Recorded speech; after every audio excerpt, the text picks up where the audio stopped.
Welcome to my channel, Avid Retro.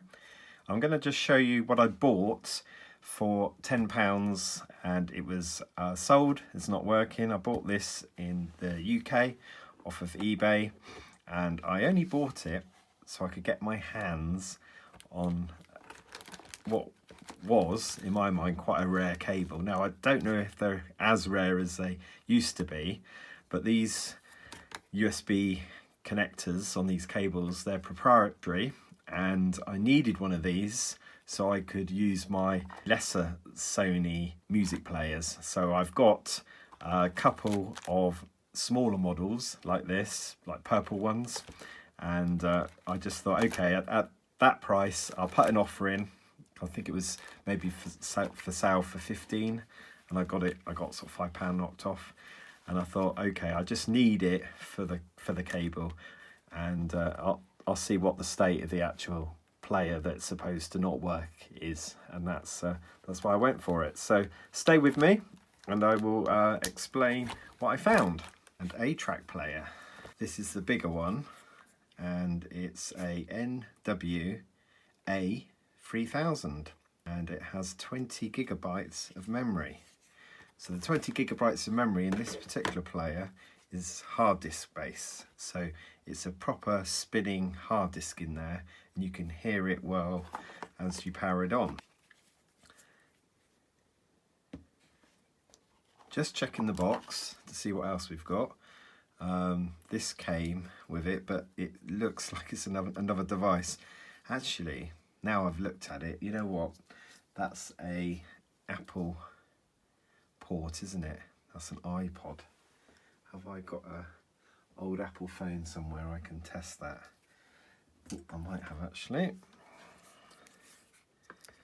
Let's just, oh, it's not that way. Yeah, bingo. Okay, so all that allows you to do is power up your phone or charge your phone. No, that's okay. And you can plug this, I guess, into a socket that accepts this type of input for audio. At least that's what I'm guessing this is. But it looks like I've got myself an extra connector there for my old iPhone. Okay, let's put that to one side. I've also got a case, because I thought it was a Sony case actually, but it's not. This is a third-party case, as far as I believe, because it has the name in here, proportar.com. And I did think it might have been a Sony one because it's got that little tag on there. Maybe it is. Maybe if that website existed still. I haven't even checked to see if it does exist, but if it does exist, then maybe that would give me a bit more information. But it's a very kind of chunky leather case that protects your investment. But anyway, it's quite a nice thing to have. So there's something extra, and then we've got the standard 5-volt charger. So this is really just like any other type of USB kind of charger. This is 5-volt and it's only 800 milliamps. So that's good. Always handy to have extra bits and bobs. Let's just have a little look. So there's the A1000 series, which is what I've got. I've got a purple one of those, or a couple of purple ones. This is telling me all about the software. Whether or not I can get the software to work on Windows 10 is going to be another thing, but it might be worth me trying later on into this video. And this is the manual, but Japanese. So we've got the guarantee, warning about headphones, product registration. Oh, it's a shame there's no old receipts in here. It's quite nice to see old receipts, isn't it, sometimes? Yeah, really selling the product. And the disc is a Connect Player version 1, 2005. And it's got a PDF of the manual on there. Good. Let's have a quick look at the one that came as part of the £10 deal. And something I will mention is this was sold as not working properly. And the reason why is the seller said that it was only outputting on one of the channels, so it was only outputting on one side of the right and left channel. Also, there was, when I did plug it in and use it the first time, there was a lot of distortion, and I thought, oh dear, that could be a problem with some chips. So it was all kind of working on here fine. You could basically go back, go through all the kind of menu items, go and look and see what the previous owner's top 100 songs were, etc, etc. Quite into Red Hot Chili Peppers, so quite a good actually range of music on this, but only playing on one side. What I did is I thought, got nothing to lose here, let's take it apart, and what you can do is just take this sticker off. This covers the screw, and I'll just show you inside what I had to do. Quite straightforward. Take the screw out, don't lose the screw, and this slides. It slides back. Now, I think some people have changed these hard disks over to be kind of solid state memory cards, probably a bit lighter as well. There you go. And it's even got, to minimize the interference and things, it's even got some copper strips inside here, this aluminium back. And what I did to see if I could get the sound working, I plugged in the headphones, I started to play a track, and I just started to apply a little bit of pressure really to the chips, so just carefully kind of pressing down. I noticed that this side seemed to have a slight effect on the sound, on what I could hear. So I figured, okay, let's check this side of the board. Underneath this plastic is a very straightforward connector, this one here, and it just come out slightly. It wasn't seated, this connector wasn't seated in here properly. So I undid it, took it out, put it back in again, sort of closed it off. But I think this is probably a weak point on this particular player, and it's working fine. So the seller, unfortunately, sold quite a reasonable condition Walkman here. Now, one aspect which is quite nice is you can see to change the battery will be very straightforward, and there's probably quite a few batteries that are similar to this in size, with just the two kind of leads coming out, so you've got positive and negative here. It will be probably quite easy to snip this in the future if I can't find the right battery, and basically cobble together a different battery for it. It will probably work fine, so that's really quite nice to know. Now, the other thing you can do is obviously take some more screws out, get access to the actual disc. So the hard disk is sat just behind these boards. So there's a number of boards that don't look like they're totally joined. Or maybe they are. I haven't said that. It's just a case of taking some of these screws out, pulling it forward, and then getting access to the hard disk. So for now, I'm just not going to go that far. I'm going to put this back together again. So I could apply a bit more pressure there just to make sure that stays seated, but I don't think I will do it at the moment unless it obviously happens again. So for now, I'm just going to slide this back into place. It's so nice to have something that's so easy to get access to, isn't it? Makes a really good change actually, to taking apart cassette players and the like, or mini disc players. So this has still got a bit of glue on, so let's just get that into position. Ooh, let's get this into position. Just push this down. There you go. So one thing I was surprised at was the sound for a lot of the music on here. It was a little bit sort of, I guess a little bit muffled. It kind of sounded as if recording had perhaps been made in a studio without very good sort of sound deadening. So it almost sounded marginally like a bit of an echo. So what I thought, okay, it's probably low frequencies, and I wonder what the previous owner did when they converted their CDs over to files to upload to this. So what you can do is you can go into option and you can go and have a look at some general file information. And this surprised me actually. They're using probably the worst setting that you can use.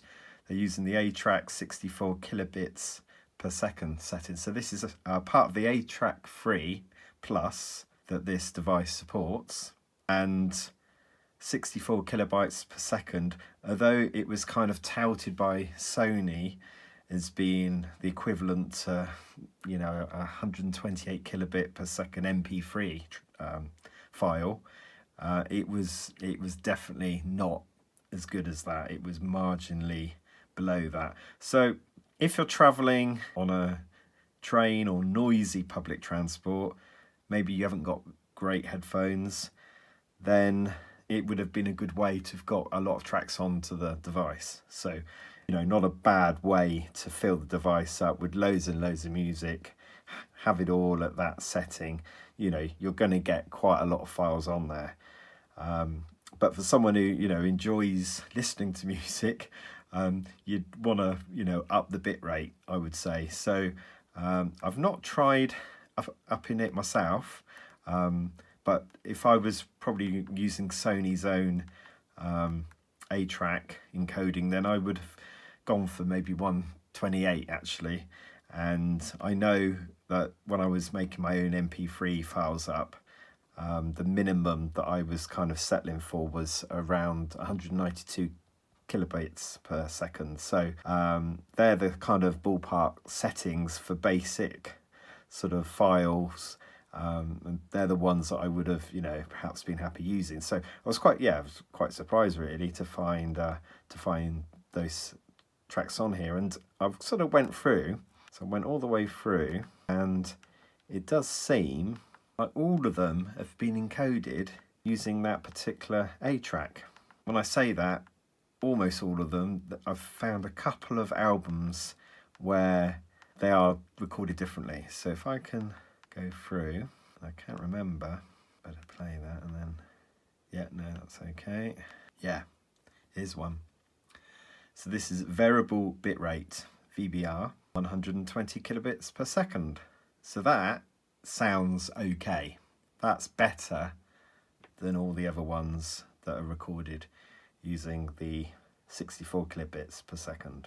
So what I'm going to do now is I'm going to put this to charge, because you might have noticed I'm really kind of low on power there.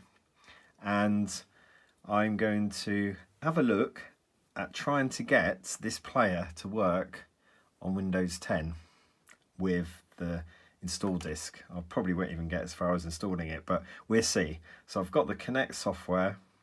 I'm going to try to load this up with some music.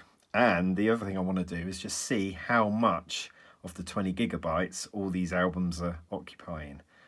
You basically want to see if they filled it up, which I don't think they have, but I'll be interested to find out. As you can see, I've got the software disk here, and I've got a edition of Windows 10 on this laptop. I really don't think this is going to work, but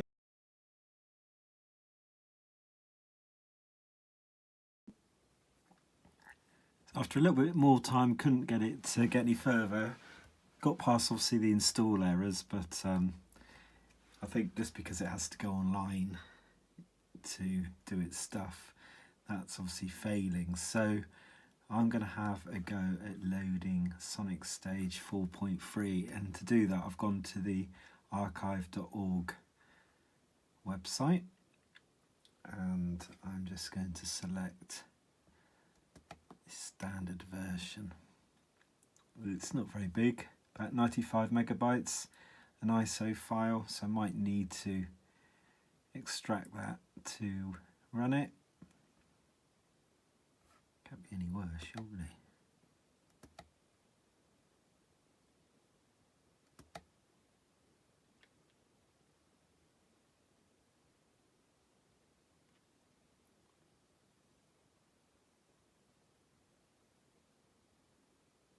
Maybe I should have uninstalled what I already had on there.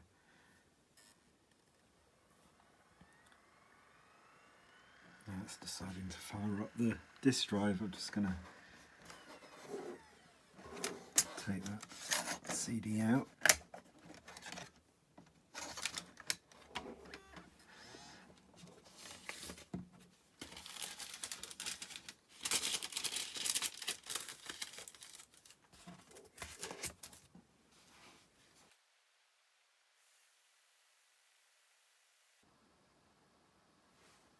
Wants to restart. Okay, let's just do that.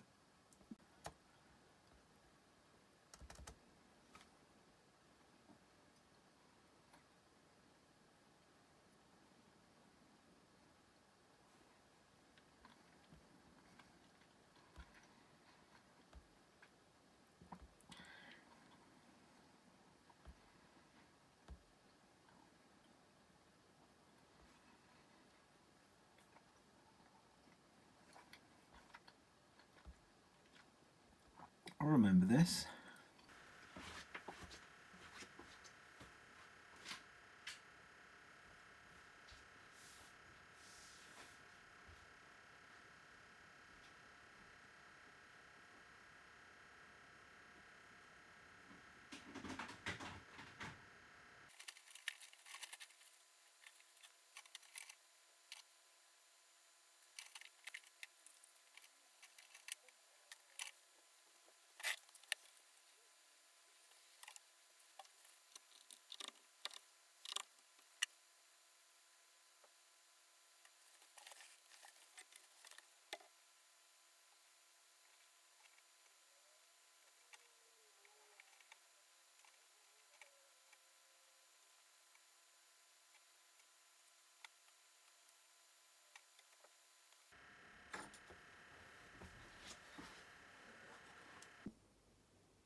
Okay, that's done.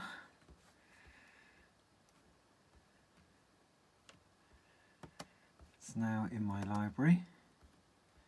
Excellent.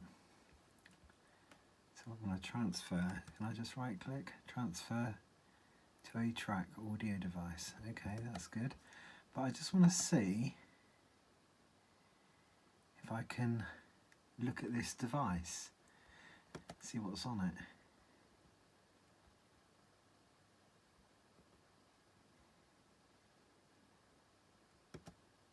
View my library, that's just what's on there.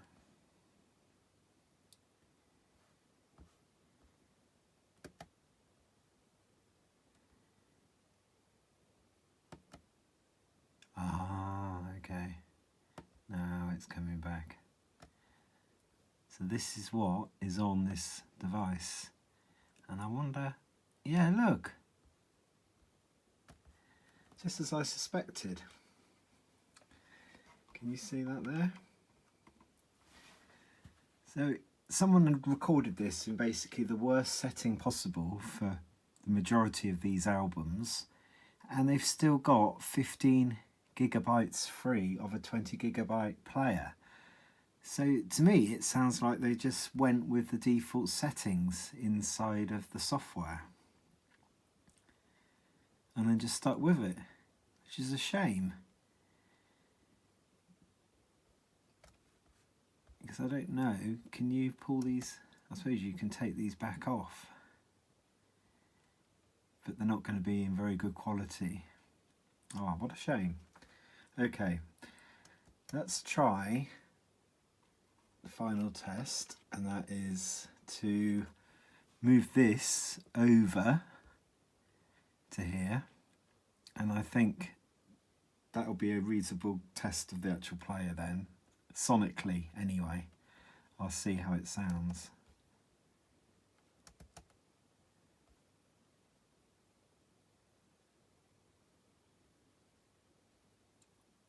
You can try to do it. I don't know if you're going to connect to the database or not.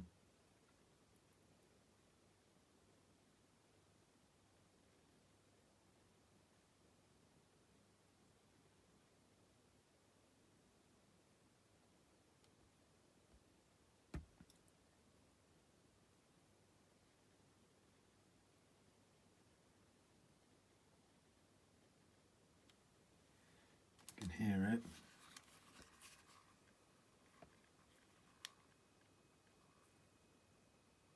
It just says do not disconnect.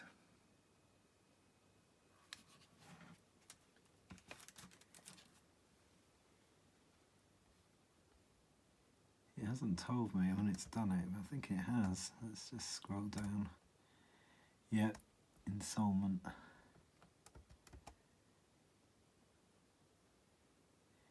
Just to prove it. Look at this, A-Track 3 Plus. That's what I thought it was. Okay, so we're going for double here, aren't we? Good. Let's take that device out.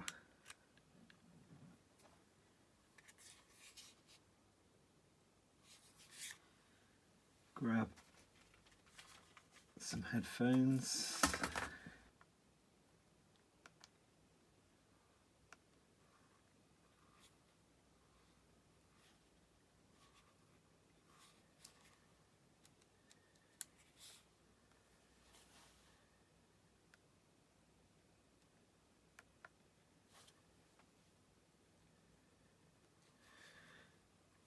That sounds good.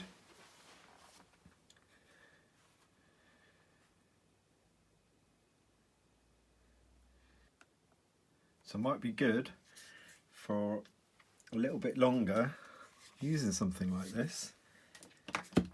Sounds pretty good. Now what I do have is from a long time ago, one of these.